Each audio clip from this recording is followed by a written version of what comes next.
Ma'am, nangangopya po si Scarlett sa akin, no? Apakasinungaling mo, Samantha. May nangangopya pala dito? Bagsak ka na sa akin, Scarlett.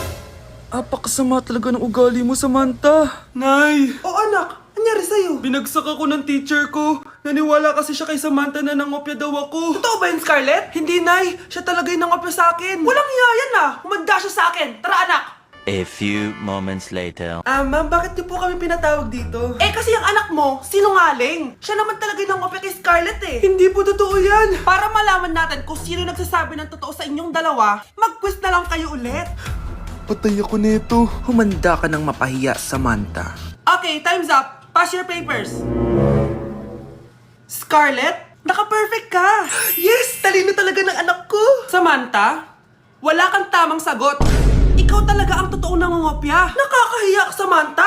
Humanda ka sa akin sa bahay. Tara! Huwag po, Nay.